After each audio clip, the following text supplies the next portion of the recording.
L'IA aujourd'hui est très anthropomorphique. Ça veut dire qu'elle a des formes, elle prend des formes humaines.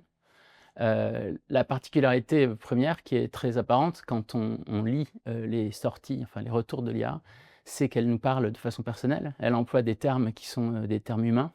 Heu, Par exemple, je suis je suis très curieux de savoir ce que tu penses, très bonne idée, des jugements de valeur sur ce qu'on dit et sur ce qu'on fait.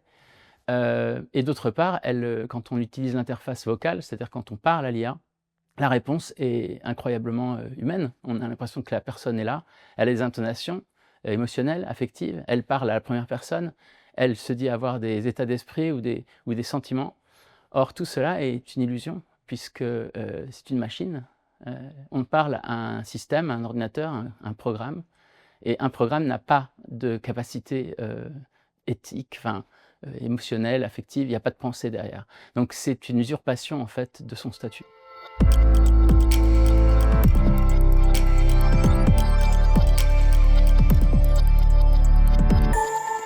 Alors quand on parle à un être humain, comme c'est le cas maintenant, heu, on a des attentes. On sait ce que la personne, on essaie de comprendre ce que la personne veut dire, quel est son but, quelle est son intention, et on est constamment en train de chercher ça dans une interaction avec l'autre.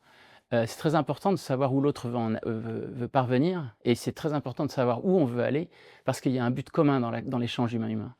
Ça, c'est impossible dans l'échange avec la machine. La machine, n'a pas de but, elle n'a pas d'intention, elle n'a pas de schéma de vie ou de plan, et donc l'être humain face à la machine doit deviner, c'est un réflexe automatique, elle essaie de deviner quel est le plan ou l'intention de la machine, et il n'y en a pas.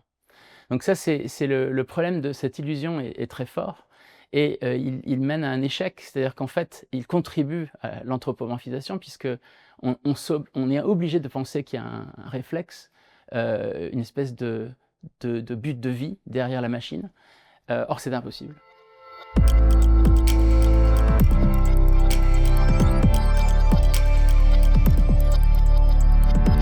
Donc par exemple, il y a un 1er suicide qui a été documenté, apparemment avec le support ou le soutien de ChatGPT. Et donc, OpenAI est invité à se présenter dans une cour de justice à ce sujet.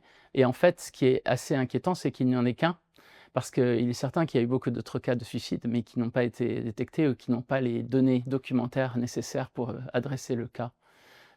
Donc ça, c'est très inquiétant, et c'est très difficile de déterminer légalement où est la responsabilité puisque la personne est seule, elle est avec une machine. Donc, elle a choisi de perdre la vie, mais c'est une décision personnelle.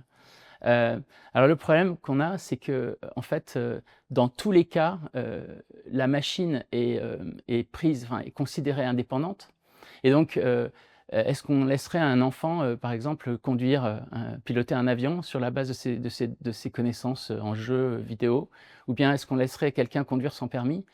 C'est le fait est qu'on ne connaît pas, les données. La personne qui utilise la machine ne sait pas comment l'utiliser, et donc elle ne sait pas la nature profonde de la machine. Par conséquent, les dangers sont extrêmement, hauts.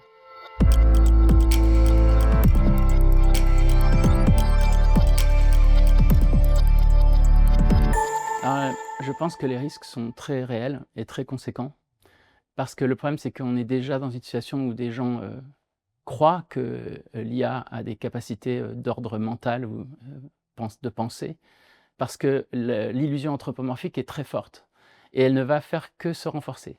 C'est-à-dire qu'elle est modulable à l'infini, et on a l'impression aujourd'hui que ça va être de plus en plus convaincant. Et le problème, c'est que l'espèce humaine a une espèce de réflexe d'association et de communication, avec les traits anthropomorphiques. Et c'est là-dessus que les grandes compagnies, qui développent des produits, enfin des IA comme ChatGPT ou Claude, comptent. Ils comptent sur le ton, sur, l'illusion, anthropomorphique.